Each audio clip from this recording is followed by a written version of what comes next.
23년 새롭게 등장한 아이폰 15 시리즈. 비슷한 듯 소소하게 업그레이드가 되었는데 과연 전작과 얼마나 달라졌는지 다양한 테스트를 준비했습니다. 사진 비교부터 발열까지 꼼꼼하게 비교해볼게요.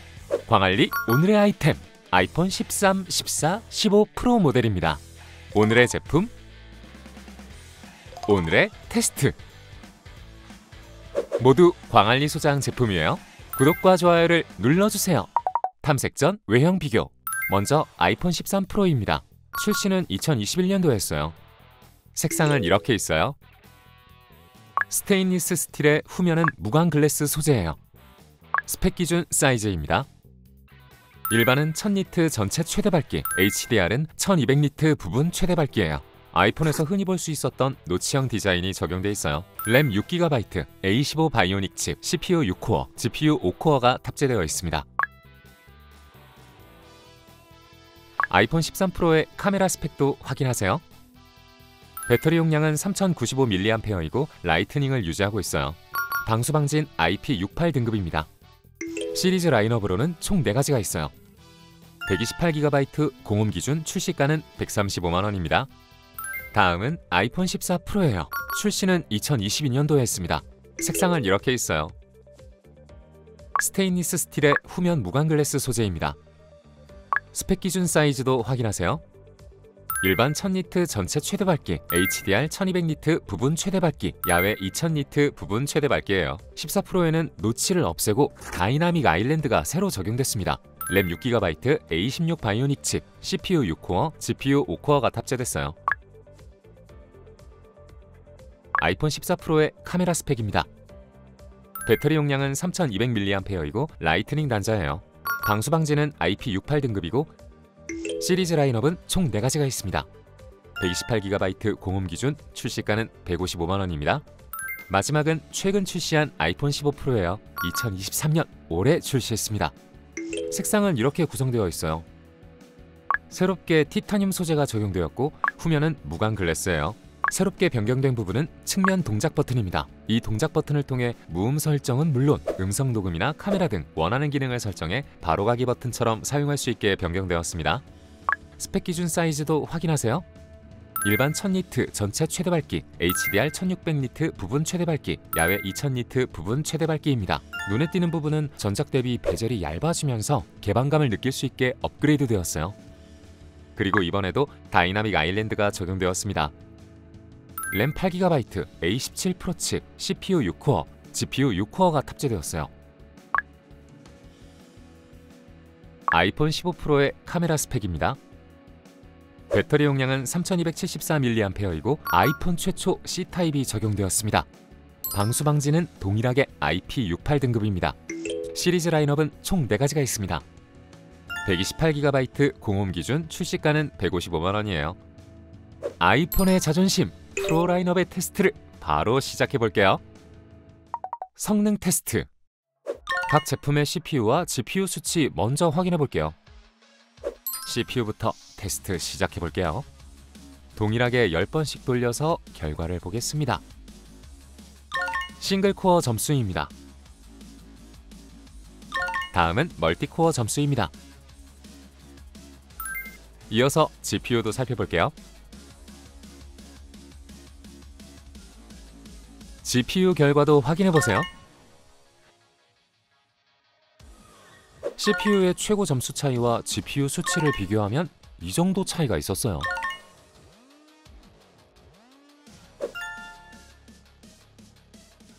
속도 테스트. 이번엔 각 제품의 속도도 살펴볼게요. 전원 부팅, 어플 가동, 영상 작업까지 다양하게 진행했을 때 좀 더 빠른 제품을 찾아보겠습니다. 먼저 전원 부팅입니다. 전원을 끈 상태에서 동시에 켜니 14 프로의 사과가 먼저 켜지고 이어서 15 프로와 13 프로도 확인됐습니다. 13, 14 프로가 완전히 켜지고 바로 뒤 15 프로가 켜졌네요. 그럼 이어서 어플 가동 속도도 볼게요. 첫 번째, 포털 사이트입니다. 동시에 켜니 15 프로가 먼저 켜지고 14 프로, 13 프로 순서로 켜졌어요. 두 번째, 앱스토어입니다. 15 프로가 먼저 켜지고 13 프로와 14 프로가 거의 동시에 켜졌어요. 세 번째는 유튜브입니다. 15%가 먼저 켜지고 뒤이어 13%와 14%가 켜졌어요. 네 번째는 웹툰입니다. 동시에 켰을 때 15%, 14%, 13% 순서로 켜졌네요. 다섯 번째는 음악 어플입니다. 15%, 14%, 13% 순서로 작동됐어요. 여섯 번째는 OTT 어플입니다. 이번에도 15%가 먼저 이어서 14%와 13%가 켜졌어요. 일곱 번째는 게임 어플입니다. 켰을 때 15%, 14%, 13% 순서로 작동됐어요. 여덟 번째는 쇼핑 어플입니다. 15%가 먼저 켜지고 13%, 14% 순서로 켜졌어요. 이번에는 영상 작업 후 추출했을 때의 속도도 볼까요? 똑같이 준비된 영상에 똑같은 효과들을 적용시켜 줄게요. 그리고 동시에 추출하기를 눌러주면 15% 먼저 완성! 이어서 아주 약간의 차이로 14%, 13% 순서로 완성됐습니다. 다시 보면 먼저 전원 부팅에서는 14%의 사과가 가장 먼저 보였지만 완전히 켜진 건 나란히 13%와 14%였어요. 그런데 어플 가동에서는 작동시킨 모든 어플이 15%에서 가장 먼저 켜졌습니다. 그리고 15% 다음으로 반응이 빨랐던 어플도 확인하세요. 마지막으로 같은 영상 작업 후 동시에 추출했을 때는 15%, 14%, 13% 순서로 완료됐어요. 카메라 테스트. 이번엔 각 제품으로 사진과 영상을 촬영한 뒤 비교해 볼게요. 먼저 기본 사진 촬영입니다. 색감은 13%가 밝고 실제와 근접한 모습입니다. 다음은 텍스트 촬영이에요.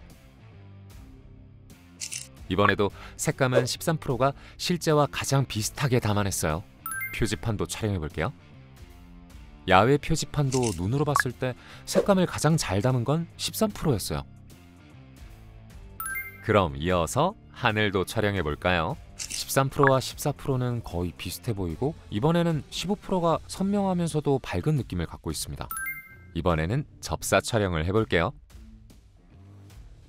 비교적 15%가 밝게 찍혔고 선명도 역시 15%가 좋아 보입니다. 어두운 환경에서도 촬영해 볼게요. 전체적으로 밝게 찍힌 건 15%네요. 피사체도 선명하게 잘 찍었어요.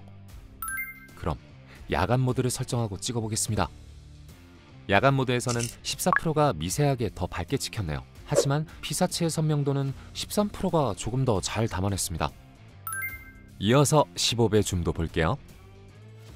빛을 받는 정도와 낙엽의 색을 실제와 가장 비슷하게 담아낸 건 15%인 것 같아요.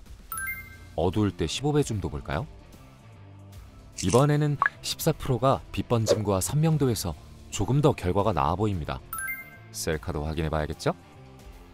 전면 카메라에서는 새 제품의 색감 차이가 조금씩 있네요.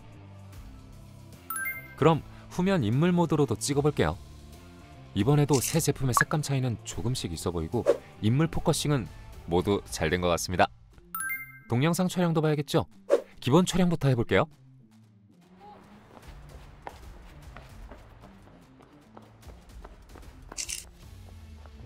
아무 설정 없이 기본으로 들고 뛰었을 때는 13%의 흔들림이 확연히 느껴지는 결과입니다. 그럼 액션 모드를 켜고 촬영해 볼게요. 액션 모드가 지원되는 14%와 15%만 보겠습니다.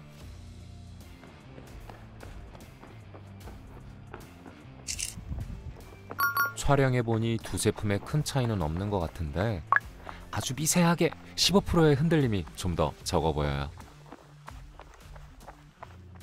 카메라 결과는 취향 차이가 있을 수 있습니다. 발열 테스트. 각 제품으로 1시간 동안 와일드라이프 익스트림 스트레스 테스트를 반복 작동시켰을 때 발열되는 정도를 살펴보겠습니다.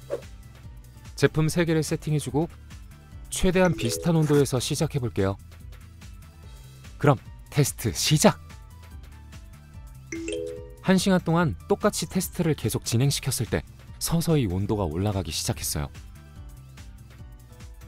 제한 시간이 끝나고 각 제품의 발열 온도입니다.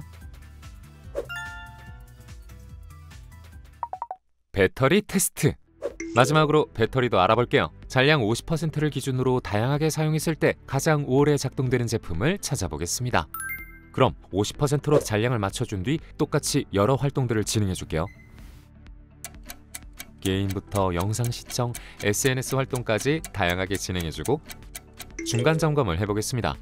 약 50분 정도 지났을 때 각 제품 잔량입니다. 모두 30%대에 도달했고 이어서 방전되는 시점까지 3D 마크 테스트를 진행해볼게요.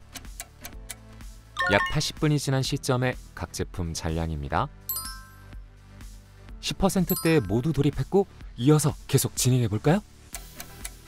시간이 흐르고 100분을 돌파했습니다. 그리고 3분쯤 추가로 시간이 지난 약 1시간 43분 시점에서 아이폰 13 프로 방전! 14%와 15%는 아직까지 잘 살아있습니다. 그러나 잠시 뒤 약 1시간 46분 시점에서 아이폰 15 프로가 먼저 방전이 됐어요. 또 약간의 시간이 지나고 약 1시간 49분 시점에서 아이폰 14 프로가 방전됐습니다. 13 프로가 먼저 방전이 되고 약 3분 단위로 15 프로와 14 프로도 방전이 되었습니다. 아이폰 프로 시리즈 최종 결과 최종 정리를 해볼게요. 먼저 성능 테스트에서는 각 제품이 이 정도 차이를 보여줬어요. 이어서 속도에서는 전원 부팅이 가장 느렸던 15 프로가 8개의 어플 작동과 영상을 만들어 추출했을 때 모두 가장 빠르게 완료가 되었어요. 그리고 카메라 결과에서는 대체로 13 프로가 밝은 느낌이 강했고 실제와 색감을 가장 비슷하게 담아낸 반면 동영상 촬영에서는 흔들림이 강하게 나타났어요. 14 프로는 인물 모드 촬영 시 색감이 가장 자연스러웠고 야간 모드 촬영에 강세를 보였습니다. 15 프로는 가장 선명도가 좋아 보였고 액션 모드 촬영도 결과가 좋았어요. 다만 셀카는 비교적 어둡게 찍히는 모습이었습니다. 1시간 작동시켜 발열을 봤을 때는 13 프로의 발열 온도가 가장 낮았어요. 끝으로 배터리는 50% 잔량을 기준으로 했을 때 14 프로가 가장 오래 살아남았습니다. 그럼 128기가 기준 각 제품 출시가도 확인해보세요. 광고 안 받는 리뷰 광안리 구독과 좋아요를 보내주세요.